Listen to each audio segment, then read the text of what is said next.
Okay. So, this is Greg Fan, Book of Greg's Mind, streaming to both YouTube and Twitch. And what I'm going to do for today is share with you cut content from this for my book. And at the end of reading this, so I'm going to read it to you all. At the end of reading it, I will share why I am cutting this particular chapter. But I mean, I'll just share it at the end. So, and I'll explain some stuff too as I'm reading on through. So, falsely, this is all supposed to be like a hallucination to one of the characters in the book. So we begin. My wings carrying, and we're gonna see how awfully it's edited, but yeah, I mean it's cut, so I'm not gonna worry about it. My wings carry as far and as fast as I can fly. Yeah, stupid voice crack. But I feel the deterioration as the ground comes ever closer and tears begin seeping from my eyes as I can still hear the rumbling of what Ever Lewis is doing with those two dragons in the far distance.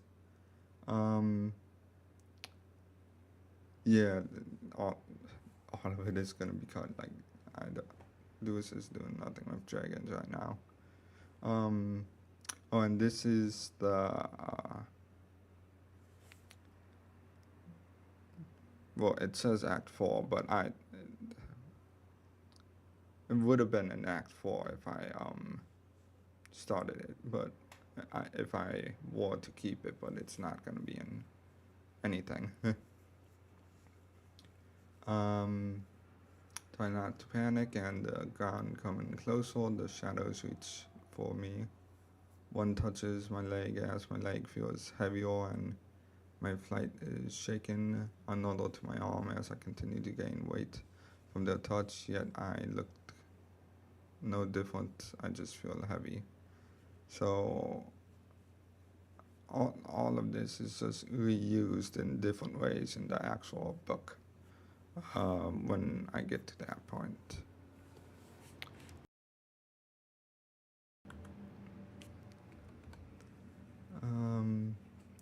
My speed sends me into a tumble as I collide with the ground, only to be slowed by many branches which break before I can come to a stop. The shadows making their ways towards me as their flaming green eyes brighten, and I try to move, only to feel pain, to feel slowed and anxious, as I can't move the way I would like to, my body covered from head to toe from scrapes, and blood begins to drip from my brow as I close my eye to wipe it away, but it continues.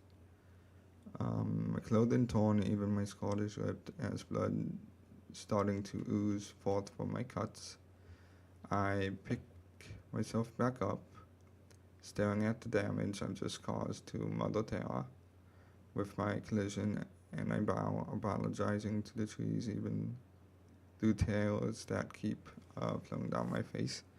I see no shadows anymore as I turn in the direction I was already heading, wanting to find Kayla fast. So, Priestess Kayla, but yeah. I'm scared, I say, turning back, grabbing hold of the necklace that Kayla gave me tightly as I continue forward. Walking now, the green mist that covers the ground, making me stumble from obscured rocks or divots as well as my own body. Because it's slow to heal now, my senses becoming hyper as any breaking of twigs or grunts from any unnamed animal around me causes me to dart my head in that direction, seeing their skeletal forms wandering the woods unaware of what I am going through. So part of the whole hallucination is um, with p- things that like to do battle. Their skeletons are fully black, and with like innocent things like animals and whatnot, their skeletons are white. So it's like a very clear distinction that I was that I'm going for. Um, I can't hear them. I can't hear the thoughts of the animals around me anymore. No, that left me long ago. And part of it is so as she is hallucinating more and more, she is losing more of her abilities that she once had. One of which was telepathy, which would allow her to hear the animals talking, and she lost that. Um, I know this isn't me. These are Jamal's fears. His paranoia, not mine. It's so potent. Those shadows cause my paranoia to accelerate. I wipe the blood from my brow once more as the sleeve of my jacket is stained red, but I feel no more blood falling. The skies seem to darken more so than they were before, but I am away from the lakes. I look over my shoulder, the skies looking the same as before. So it's my imagination. The imagination is real though. I hear Jamal's voice in my head as I tense up. No, this is different. This is all of your fears. I try speaking, but my words are whispers. Whispers. You need to let them go. Let your fears go. Let them go. His words echo back to me. His laughter soon erupts before cutting off. Yes, I answer as I hear rattling, and I gaze back in the direction I am supposed to be heading, as four tall black skeletons rise from cracks made within the ground as the green mist is displaced from their emergence.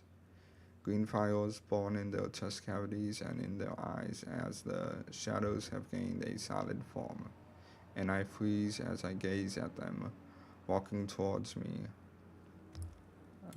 Let's see. Oh, hello again. Hi. How goes it? 1 second.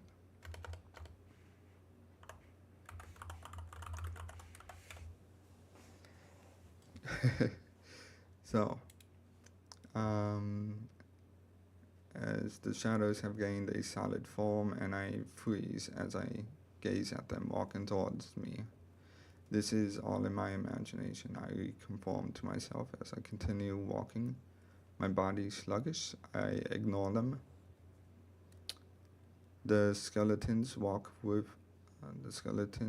me walk past them, but they join in unison as I continue at pace, avoiding my eyes from them. The ground quakes as I see towering black obelisks rising, causing my legs to quiver on the ground as we walk. A ring of separation around the obelisks from the green mist forms as I pause at one and stare at it. It's engraved with many words, names to be precise, as I'm not sure how I know that.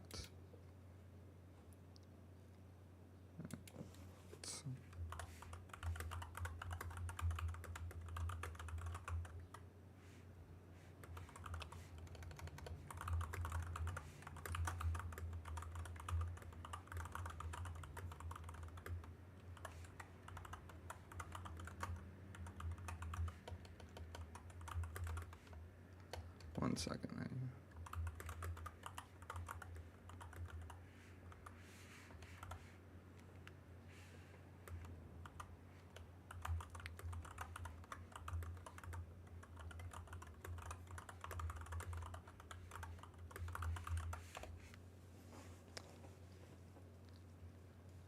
So let's see. Where was I? Okay, I'm not sure I know that. Touch one, you'll see they are real. Jamal's voice urges me as one of the skeletons leans close to me, speaking in Jamal's voice, and I shake my head, continuing through the mist that grows ever thicker, trying not to trip over the roots of the many trees of the jungle we're in. No longer hearing the sounds of the forest, but the fires that spark and crackle coming from the eyes and rib cages of the four skeletons following me. The constant eroding of land as a new obelisk rises around me, then the rattling of chains as they shoot up around the obelisk that rise ever higher. I see one rising above the trees now, a huge mound of black bones beneath it, bubbling up from the ground. All of them the same way, rising above the trees, wrapped in chains, and on top of large bone mounds. Jamal's voice erupts from all the four skeletons that walk alongside of me as they echo their words. The thing about war is it costs lives. Um, the skeleton. So a bit of backstory with Jamal is he is a pilot. Um, the idea is he was a pilot on the, uh, I think the Gulf War or something around that time period. So, and he is also a past life of Mize. So, like the whole thing about past life and whatnot in the story involves basically my needing to integrate the past life. So, learning about what the past life did during their lifetime and then making it become a part of who they are. So, who Mai is by learning about Jamal's past. And that's kind of what this is doing, but like I said, it's cut, so, and I'll get to why it's cut, but I do still think Jamal is going to be in the story. I just don't know to what degree in the actual story yet.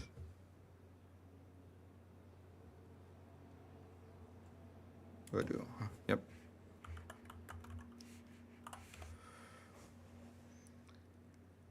So, the skeletons to my left lean forward as the skies become pitch black and the mist now more of a lake which we wade through. I gaze at him as a helmet forms on his head like flesh, oozing forth before hardening and taking shape. A large round cigar appears in his hand as he sticks it into his eye, lighting it before pulling it out, bringing it to his teeth and biting down hard as he then puffs on the cigar. More rattling as I strain my neck, glancing further back as behind me, many more skeletons arise. Some have horns upon their skulls, chains keeping them in the cracks that form in the lands as they try to rise from the crevices. They easily break free, and I avert my eyes, continuing to walk, never closing my eyes, yet always afraid to look back at the horde behind me as they mount. And I can hear them all, their burning bodies snapping and popping in my ears, drowning out all sounds. I steal a glance to my right, the other skeletons in old war garb of browns and tan camouflage, M14s appear on them as we continue to walk. Jamal's knowledge flowing through me as the five of us continue our march, while many hundreds, if not more, all tail behind us, marching in step as I hear their rattling. I still keep my sights forward, trying my best to ignore them, yet I do glance back, They too are in war attire, matching their aesthetics of green flames and black bones. Fours in metal armor, some upon horses, others riding in tanks as I hear their idle noises clanking away behind me. You're just in my mind, caused by Jamal's fear and paranoia. You're not mine. Go away. Make us, Jamal's voice roars out as I stumble. I let go of my necklace and bring my hands over my ears, trying to block out his voice, which now chants that over and over again. The skeletons beside me all laughing, and fresh tears begin to pour down my cheeks. Go away, I open my eyes briefly as white skeletons of deer bound, and it all appears to me in slow motion. So this is why I brought up the whole, like, the white represents innocent and the black represents, like, people that like to war. Like, kind of. So, slow motion. I try to blink to close my eyes, but I can't remove the hallucination as the darkness just gets darker. The colors around me slowly losing their vibrancy. A loud boom echoes as something whizzes past me as I look behind us to see a moon slowly rising in the air off the horizon. My heart sinks as I'm sent into a panic, recalling what happened in floods. So again, it cut content, so doesn't matter. In a burst of green flames, the moon gains the same shadows but remains still and round, yet burning high in the skies, casting a green hue on the lands. A second boom coming from one of the many tanks that are mounting a mound close to an obelisk, as the bone surrounding it arises, gaining. Okay. Now I need to figure out what I was saying here. As the bones surrounding it arise, gaining 4 skeletons before they join the fray of other marching skeletons following me. The shockwaves blowing the mist away and knocking through the trees around us like it's nothing, splintering them as I scream. I begin running while the skeletons run with me, hunched over, ready for combat. One of them handing me their M14, and I instantly know how to use it, as I am determined not to die here, not to die on these war grounds from some messed up manifestation from Jamal's mind. A tank fires another artillery shell as one of the skeletons close by gets hit and blown to smithereens, the bones raining the ground around us. Keep running, Jamal's voice leaves my mouth, acting as if he knows you.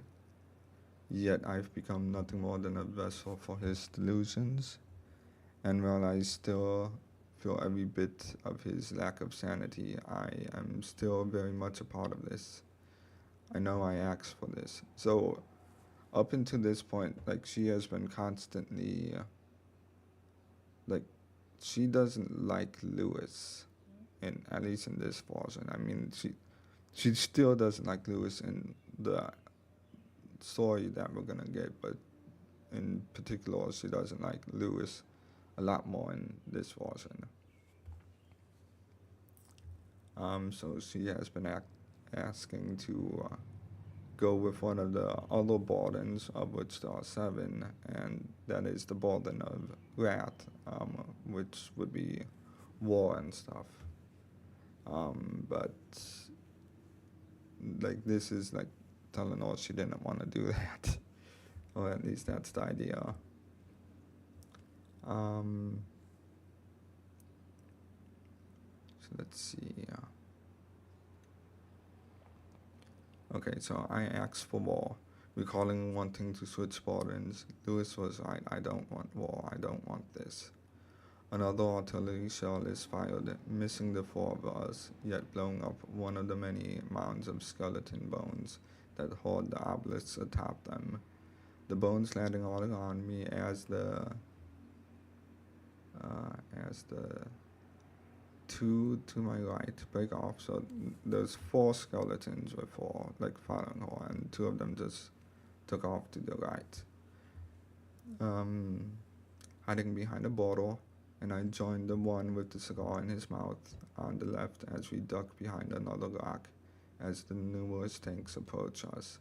I spy the hordes as they are all charging us, all laughing as they do, a roar of incomprehensible shrill, leaving their mouths a raspy guttural war cry. Weapons of swords, mace, guns, and axes are drawn as they rush forward, led by many wielding spears and lances. The moon begins bobbing where it floats as if dancing on the air, cracks forming along its surface that ooze red fires dripping down like lava.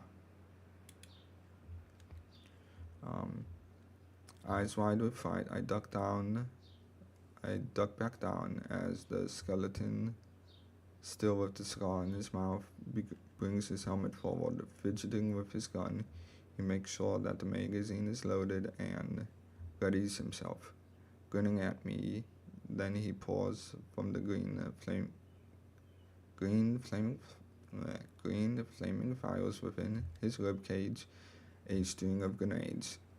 Cackling into my face, he stands, raising both the gun and string of grenades above his head before charging forward into the throng of them. As they ignore him, an explosion goes off as a large group of them are scattered around the grounds, a stream of green mist and smoke flying back my way as I track it. The object that falls onto my lap, it's the skull with his helmet still on, laughing at me as I cast the skull away and bolt from my cover while grabbing the M14 I was given. Howling winds rush past me and start to toss the masses, picking many up in its wake. Those that have fallen because of my small band, their bones are scattered within the current. Like a snake rising into the air, it lifts off the ground, with many of them inside. The green fires lining the current like tracer rounds. Nothing more. The green streaks like tracer rounds. Whatever. It all feels like it's being directed somewhere, yet I see no end, nor would I want to as I continue to run while the other two skeletons try to stop the army, and their bony bodies flying past me in pieces as I see their scars laughing as they hit the ground just before me. My M14 in hand, another tank shell roars past me. I tumble forward as I hear jets soaring through the skies, those flaming skeletons piloting them and aiming their sights on me. There are bullets pelting off the trees and rocks around me, splinters ricocheting as I'm hit from them, tearing my flesh and clothing, my skin taking far longer to heal as the wounds. They stay open. I can feel them healing just slower. So part of this is also like Mai is technically not able to die at all. So,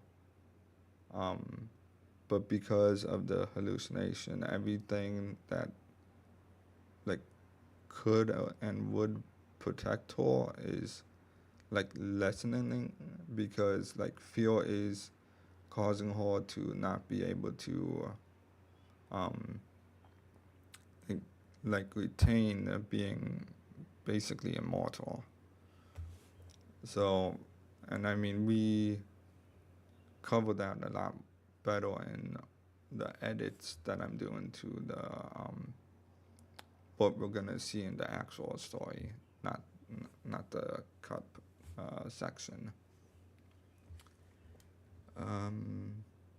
You wanted war, Jamal voice rattles my mind again while I scream, turning on a dime as I try to shoot at the jets. Another tank shell rolling past me as I feel my stomach churn. My sight blurs and I dart away. I can't face this mess. I can't deal with this.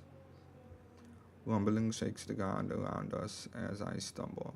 No, I begin sobbing. No, I don't want this. The land before me opens, oozing black liquid as the green mist is displaced even more, where the many skeletons, tools of war begin to cling as they begin to fight one another instead. Only a few charging me as I begin firing my gun at them blindly. I hit a few with ease, and they fall to the ground, their bodies withering and floating into the mess of bones yep, rolling around in the long current traveling through the skies, where the tanks and jets fire off mortar shells, taking many of them out as there is near infinite amount of them coming from the black ooze. I see weaponry of all ages as they wield swords and shield in hand, where all those upon skeletal horses in knight armor were all attacking each other, all laughing as my ears are bombarded with guttural laughter, which grows ever louder as they enjoy themselves, while I stare at the senselessness of it all, as they are continually bombarded from as they are all continually bombarded from above by the jets. The moon sways as if on an invisible body, as if conducting the war, conducting the snake-like current. It sways one way, the current follows, while dread seeps into me. A obelisk coming up from where I scampered off to, I begin to climb the bones, wanting to make my way to the other side of this mound quickly, as at the top of the mound in front of the obelisk a clearly female skeleton arises, flesh and muscle forming around her bones before skin and clothing, bubbling forth as a woman appears to me, and I halt, stunned. She has fine black hair, and I know her. I know who she is. She's my first life here on Earth. So, this person, yeah, it's gonna be wonderful first lives here on Earth, but how do I put it? It's not her, but it is at the same time. um, so Queen Kitsune, that was the previous name that I was gonna use, smiles widely at me as all the bones around us arise, flesh covering them as they gain armor, and Kitsune rises upon a horse that forms beneath her. She laughs loudly, a sword in her extended hand, before shouting the word charge. The many men under her control now rush forward. The mound dwindles as hundreds of more bodies join the fray that is happening behind me, yet she remains still. Having trouble even standing as I lose my footing from the hundreds of bodies departing the mound. They continue rushing away from me, and I fall forward onto the back of my gun. Onto the back as my gun lands away from me. The more bones that gain flesh and leave this mound reveal hundreds of white skeletons beneath them as I stare at a child's skull and see many others around me, grown and young alike, unmoving but truly dead. I see the moon shudder. We love war. Louder than the bombardment, the moon lowers. The moon's lower half shadows as red fire spews from its unhinged mouth. So it's forming a scar, basically. Echoing those words loudly over the lands in my own voice. I force my eyes to the ground, trying to stand as a horse hooves tramples the bones before me, and Kitsune gallops past as she grins, her smile far exaggerated as she joins her men. Shuddering as tears continue to flow down my cheeks. I can't handle this. I need to get out of here. I need to find Kayla. I leave the gun wherever it fell, my body not acting as I wanted to as I tried to turn tail. But there are too many of them around me, the skeletons en masse stabbing and spearing one another, while I duck and weave my best through the throng of them all. Many of the long skeletons fall before me, then rise like fabric into the long current as they slay each other. This is madness. Um, a great shadow travels over the land, quieting many of the horde as we all now look skyward, the moon gaining our full attention. Even though I'm struggling to move, my body won't let me. This thing has a firm grasp over me, the moon jostling high in the skies before us as red sparks drip from crack drip from cracks that have formed on its surface, appearing like slits for eyes. Jamal's laughter filling my ears as I gasp at the sight. I don't want to experience these horrors any longer. War is senseless, fighting is senseless. Leave me. My voice tries to be heard, yet is silent. Rather, it never left my mouth. We're all here gazing at this entity that has forced our attention on it. The moon falls still as the wind. The moon falls still as the winds roost through the jungle, around the obelisk and past the chains, rattling them and scratching the fires from the horde, as those that have fallen continually be picked up, turning to fabric and being whisked away. Jamal's laughter is drowned out by its roar as bones pile are scattered where the current travels through them and eventually passes me as I am lifted off the ground, tumbling through the air. The mist of greens combined with the current that have already fallen as they are picked up into the stream.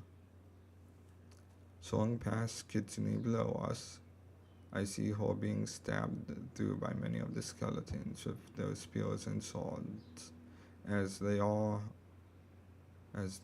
fall forward into a heap before they begin to burn and wail, leaving her mouth, her body rising, her flesh burns of green fires, her clothing becoming cinders as she falls backward onto the ground and my sight is carried upward.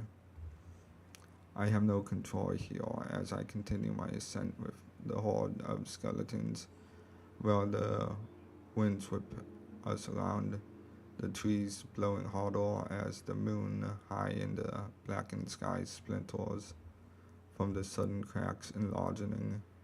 The jets fly towards the moon and explode on impact as many chunks fall to the ground like asteroids, while eyes are uncovered with hellish flames erupting from them. The jaw closing before opening again, pouring fires onto the lands, the chains turning red hot and oozing back down into the fires, where the obelisk shattered due to the heat, sending splinters all around, hitting many of the skeletons as if firing back from the dead on those that caused the wars.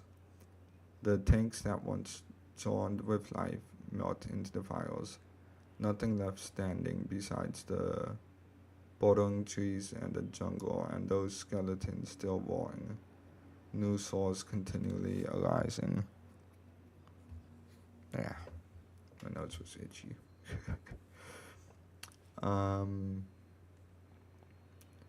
Churning about, tumbling in the air, the few glimpses of the scars send me into anxiety as I come to realize that death is finite. This is death, its mouth closing, the eyes shifting as if staring at me and then smiling before the large skull plummets downward. So by this, like all through this, she's slowly describing like a skull forming out of the moon. And now it's completed. Um, its mouth closed and the eyes shift as if staring at me and then smiling before the large skull plummets downward from where it formed and onto the ground, causing great quakes, which strikes the land as the skeleton, still fighting, stumble and shudder around the impact zone, falling to their knees and trembling as I have been. In the blows, as I am tossed this way and that, unable to steady myself like many of those around me, a skull flying by, laughing at me, I can grasp that many more are amassing around where Kitsune fell, many of them falling from the current I'm in, and into the fire and cracks below me from the skull that covers the ground. Well, if you remain with me, those few are still many. Her body bubbling in the hellfires as more and more skeletons are drawn into her hull, ripping her skin and muscle to ribbons as massive bones form.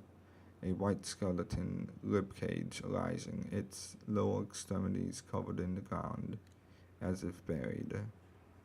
Its withering form stretching as what looks like large rings of bone form on its back, yet headless as the skull that fell roars serpentine over many of the skeletons, crushing them into the ground to get to its body. Many are engulfed in the flames, which get siphoned into the current I am flowing through, that I am tumbling about with all the other lost souls here. Greens torn into red as many body feel, as my body feels hot, I sob in pain. The giant hands of the white skeleton picking up its own skull now, planting its head on its vertebrae, while the many still on the ground bow to its tremendous might. The left arm stretching outward, hovering over a large tree trunk, its hand closing, its bony fingers grasping the wood and rips it from the ground. Many of the horde at its base trying to cling to its roots, but fall into the fires around themselves, perishing. The trunk lighting like a matchstick, its leaves burning away as he starts to wave it like a wand, conducting the war that's still going on. Sucking in a breath, the current changes direction drastically as we're now heading towards its mouth. So the skeleton, the big one, is sucking in a breath. Let's see. I pass by the wand as a glossy blade forms from the tree branches, snaking their way out as a large scythe manifests in its hand. Lifting its handle, a knot arises for its other hand to grasp. It bends, leaning closer to the ground, the current following as it swings its grand scythe, and many of the groveling skeletons rise their heads and lose them, their forms crumbling and bodies siphoning into the mist of winds below myself, yet joining us, its jaw unhinging, taking in more of the current as we hastened forward. The wind's only directions as we funnel towards the open mouth of its laughter as the scythe passes through the current. Some are hit, others are others not, but he's playing with us as I scream, closing my eyes and shuddering before the Grim Reaper's might. Yet I'm carried forward, through the rib cage into the body of this enormous skeleton, as beyond its ribs are mountains of fire littered around, many concentric circles of white skeletons bowing and swaying or dancing hand in hand with one another, all looking like they worship the Reaper. Many more beyond standing, many more beyond standing, dancing. The black scars falling from the skies in their green flames, burning up before they even touch the ground. I tried to fight the hallucination, to avert my eyes, to keep them closed as I do. It begins spiraling around me, the world getting faster and faster as if down a whirlpool.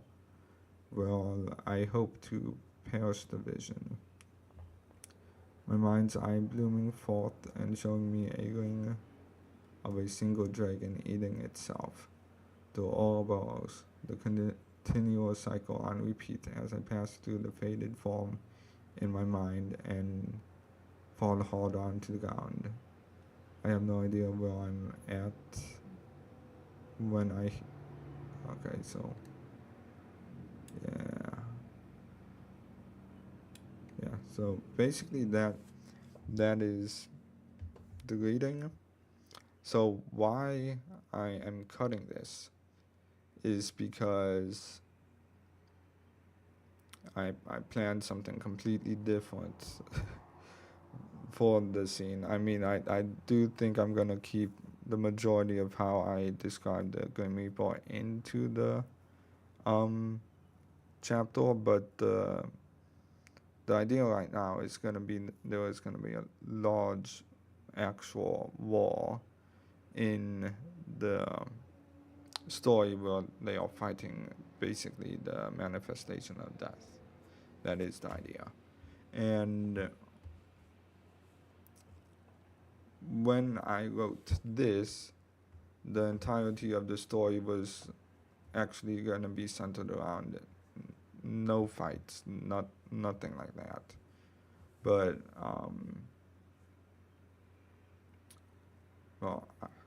when I wrote this, I was just writing chapter to chapter. I didn't have any idea that like there was technically no actual story like guiding the reader through the different chapters at this point. So I needed to. So somehow I realized that, and I'm like, okay, so I need to do a crap ton of editing and fix that to make it a proper story. And that's how we're at the 5th draft, and it's taken a while to get any of it done. But like everything in this chapter is gonna be is small compared to what its counterpart is gonna be in the 5th draft.